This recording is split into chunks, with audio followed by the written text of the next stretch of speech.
ఇదే మీ రాజ్యం, ఇదే మీ రాజ్యం, దొంగల రాజ్యం, దోపిడీ రాజ్యం. ఇదే మీ రాజ్యం, ఇదే మీ రాజ్యం, దొంగల రాజ్యం, దోపిడీ రాజ్యం. మేడం ఫోన్ చేశారా లేదా? ఈ నిరంకుశ సత్తాన్ని ఎలా తీసుకుంటారు? జగన్మోహన్ రెడ్డి, జగన్మోహన్ రెడ్డి,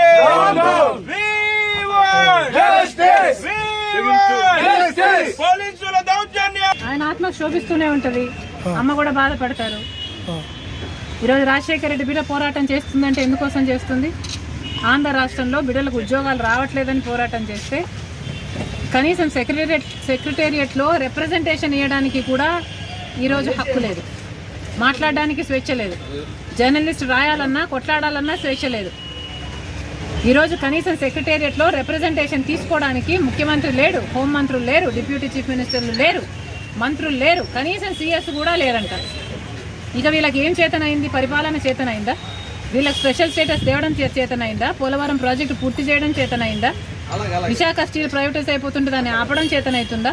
క్యాపిటల్ సిటీ కట్టడం చేతనైతుందా? కనీసం మెట్రో అన్నా తేయడం చేతనైందా?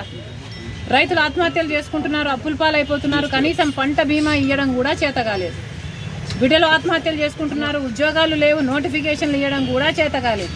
మరి ఇదేనా రాజశేఖర రెడ్డి గారి వారసత్వం అంటే?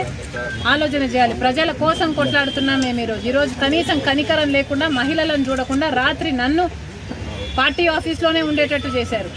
ఆంధ్ర రాష్ట్ర ప్రజలకు, ఆంధ్ర రాష్ట్ర యువతకు చేస్తున్నది వీళ్ళు పాపమే. ముఖ్యంగా ప్రతిపక్షాలు, జర్నలిస్టులు ఇంతగా కొట్లాడుతున్నా కూడా కొట్లాడు కనీసం వీళ్ళ చిత్తశుద్ధిని కూడా ఈరోజు గౌరవించకుండా ఈరోజు ఇట్లా గాయపరిచి 2,30,000 ఉద్యోగాలు ఇస్తామని చెప్పి ఇయ్యలేదు, జాబ్ క్యాలెండర్ ఇస్తామని చెప్పి ఇయ్యలేదు, 23,000 మెగా డిఎస్సీ అని చెప్పి ఈరోజు దగా డిఎస్సీ 6,000 ఇచ్చారు. అది కూడా 26 రోజులు టైం ఉండగా ఇచ్చారు. పిల్లలు ఎలా ప్రిపేర్ అవ్వాలి? అసలు ఈ ప్రభుత్వానికి మనసే లేదు. ఉండను బండను మీ చేతి గాయం ఎవరు చేస్తారు? పోలీసులు ఇంకెవరు చేస్తారమ్మా?